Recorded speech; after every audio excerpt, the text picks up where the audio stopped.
સુરત શહેરમાં ઘરફોડ ચોરીના વધી રહેલા સતત બનાવો વચ્ચે ડિંડોલી ખાતે આવેલા કરાડવા રોડ પરના સાંઈ વિલા રેસિડેન્સીના મકાનને નિશાન બનાવી લાખો રૂપિયાની મત્તાની ચોરી કરનાર રીઢા ઘરફોડિયાઓને ગણતરીના કલાકોમાં ડિંડોલી પોલીસે ઝડપી પાડી મુદ્દામાલ કબજે કર્યો છે।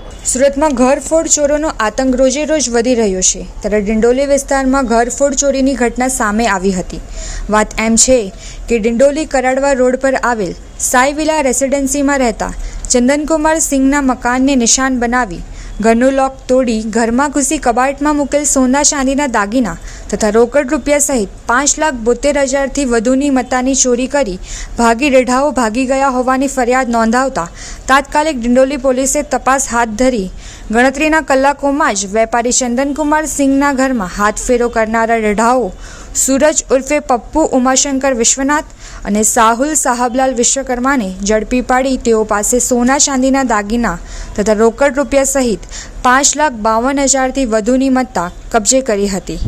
5મી નવેમ્બરે ડિંડોલી પોસ્ટ વિસ્તારના સાંઈ વિલા રેસિડેન્સમાં એક કાપડના વેપારીના ઘરમાં ઘરફોડ ચોરીનો બનાવ બનેલો। તેની તપાસ ડિંડોલી પોલીસે કરેલી આઈપીસી મુજબ ગુનો પણ રજીસ્ટર કરી અને તપાસ દરમિયાન ડિંડોલી પોલીસને 2 આરોપીઓની ખબર મળેલી। જે આરોપીઓ જે ફરિયાદી છે એના ત્યાં જે ફર્નિચરનું કામ કરતા 2 ઈસમો હતા જેનું રેસિડેન્ટ ઉધનામાં છે અને એમના ત્યાંથી લગભગ 5,52,605 રૂપિયાના કિંમતના મુદ્દામાલ જેમાં સોના ચાંદીના દાગીના અને મોબાઈલ ને એવી બધી ચીજ વસ્તુઓની ચોરી કરેલી।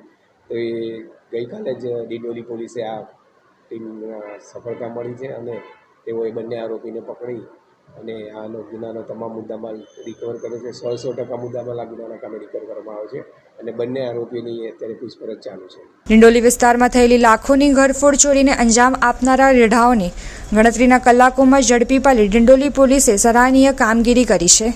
પૂનમ સોની સાથે અઝર કુરેશી।